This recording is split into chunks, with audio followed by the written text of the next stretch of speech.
یا اولاد سیدہ کا اتنا خون بہایا گیا صرف اس وجہ سے کہ وہ فضائل جو اللہ کی طرف سے انہیں ملے تھے وہ کیوں ملے۔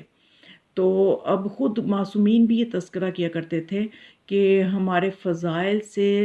جو منافقین ہیں وہ حسد کرتے ہیں۔ تو اب اسی دیکھیے، اب یہ ایک فضیلت کہ اگر جناب سیدہ کی اولاد رسول اللہ کی طرف منسوب ہوتی ہے تو یہ خدا کی طرف سے دیا گیا مقام ہے۔ اس کو تسلیم کرنے کے بجائے اس پہ حسد کیا گیا، اور تاریخ میں ملتا ہے کہ اتنا خون صرف اسی فضیلت کی وجہ سے بہایا گیا آل رسول کا۔ علامہ مجلسی نے بہار الانوار میں یہ واقعہ نقل کیا ہے کہ عامر شعبی کا بیان ہے، کہتا ہے کہ ایک رات میری طرف حجاج بن یوسف کا پیغام آیا کہ فوراً جو ہے اس کے دربار میں پہنچو۔ تو یہ عامر شعبی کہتا ہے کہ جب میں نے یہ پیغام سنا تو میں پریشان ہو گیا کہ مجھے اس کے ظالمانہ رویوں کا علم تھا۔ تو میں نے فوراً وضو کیا اور وصیت کی کہ اب یہ جو بلا رہا ہے تو یہ رات کے اس پہر میں بلا رہا ہے تو یقیناً کچھ اس کی طرف سے اچھی خبر نہیں ہے۔ تو وہ کہتا ہے کہ عامر شعبی کہتا ہے کہ میں نے وضو کیا، وصیت کی اور پھر چلا گیا، اور جب میں وہاں پہنچا تو اس کے آگے چمڑے کا ٹکڑا بچھا ہوا تھا اور ننگی تلوار اس کے اوپر رکھی ہوئی تھی، اور میں نے اسے سلام کیا اور اس نے میرے سلام کا جواب دیا اور کہا پریشان نہ ہو، میں نے اگلے دن کے ظہر تک کی امان دی ہے۔ پھر اس نے اپنے لوگوں کی طرف اشارہ کیا، فوراً اس کے دربار میں توق و زنجیر میں جکڑے ہوئے ایک آدمی کو لایا گیا۔ حجاج کے سامنے جب اس آدمی کو کھڑا کیا گیا تو حجاج نے میری طرف رخ کیا اور کہا کہ اس مرد کا عقیدہ یہ ہے کہ حسن و حسین پیغمبر کے بیٹے ہیں، اب اس پر لازم ہے کہ یہ اپنے دعویٰ کو دلیل قرآن سے ثابت کرے تو میں اسے چھوڑ دوں گا، وگرنہ اسے قتل کر دوں گا۔ تو وہ عامر شعبی کہتے ہیں کہ میں نے یہ دیکھ کر کہا کہ بہتر ہے کہ اسے توق و زنجیر سے آزاد کر دیا جائے تاکہ وہ آسانی کے ساتھ دلیل پیش کرے اور اس مصیبت سے نجات حاصل کرے۔ اگر وہ دلیل پیش نہ کر سکا تو تلوار اس لوہے کو نہیں کاٹ سکتی، تو ہر صورت میں اسے توق و زنجیر سے آزاد کیا جائے۔ حجاج نے، عامر شعبی کہتا ہے کہ میری درخواست کو قبول کیا اور اسے زنجیروں سے آزاد کیا۔ تو میں نے دیکھا تو یہ قیدی سعید بن جبیر تھے، جس نے جو کہ وہ محب اہل بیت تھے، اور انہوں نے جب یہ دعویٰ کیا کہ حسن حسین علیہ السلام جو ہیں یہ رسول اللہ کے فرزند ہیں، جب وہ یہ بات کرتا کی تو اس وقت حجاج نے سعید سے کہا کہ اپنے دعویٰ کو قرآن سے ثابت کرو ورنہ قتل کے لیے تیار ہو جاؤ۔ تو عامر شعبی کہتے کہ میں نے دیکھا سعید نے پرسکون انداز میں بھرپور اعتماد کے ساتھ کہا ذرا صبر کر، میں تمہیں اپنی دلیل دیتا ہوں۔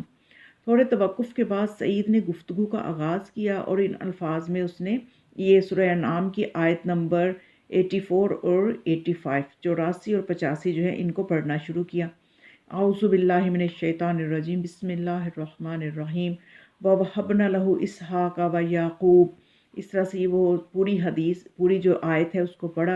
اور وَزَكَرِيَّا وَيَحْيَىٰ وَعِيسَىٰ وَإِلْيَاسَ۔ جب یہاں تک پڑھ چکے تو جناب سعید نے حجاج سے سوال کیا اللہ تعالیٰ نے اس مقام پر جناب عیسیٰ کا نام کیوں لیا، اس میں کیا مناسبت ہے؟ حجاج نے کہا اس لیے کہ نسل ابراہیم میں سے ہیں۔ تو جناب سعید نے کہا اگر جناب عیسیٰ حالانکہ والد نہیں رکھتے تھے، پھر ان کے اور جناب ابراہیم کے درمیان فاصلہ بھی بہت زیادہ ہے، باوجود اس کے کہ وہ جناب ابراہیم کی دختر کے فرزند ہونے کے باوجود وہ اولاد شمار ہو سکتے ہیں جناب ابراہیم کی۔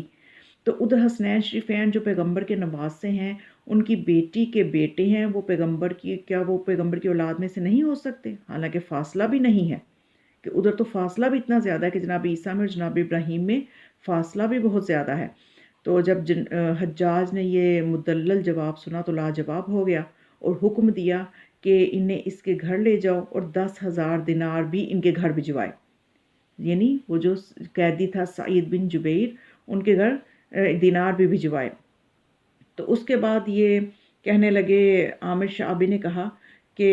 میں نے بات کو بڑھاتے ہوئے کہا کہ اس واقعے کو جب دوسرا دن ہوا تو میں نے اپنے آپ سے کہا کہ مجھ پر لازم ہے کہ میں اس جوان سے قرآن کی تفسیر پڑھوں، حالانکہ میں اپنے آپ میں خیال کرتا تھا کہ میں قرآن کا فہم رکھتا ہوں، اس وقت معلوم ہوا کہ میں قرآن کے فہم سے بہت دور ہوں۔ جب میں مسجد میں آیا کہ میں اس جوان سے کہ جس نے اتنی اچھی دلیل دی ہے اس سے قرآن سیکھوں، جب میں مسجد میں آیا تو وہ دینار جو سعید کو ملے تھے وہ سامنے پڑے ہوئے تھے اور 10 کی مقدار میں وہ غریبوں میں لوگوں میں تقسیم کر رہے تھے۔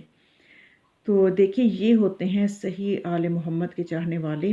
کہ جنہیں دنیا کی دولت سے کوئی غرض نہیں ہوتی، اور جب وہ اس مقام تک پہنچ جاتے ہیں کہ دنیا کی ان کی نظر میں کوئی حیثیت نہیں رہتی، تو ان کے دماغ، ان کے شعور پر پھر آل محمد کا نور کے صدقے سے ایسی ہدایت آ جاتی ہے کہ وہ اتنے مدلل جواب قرآن سے دینے کے تب ہی قابل ہوتے ہیں۔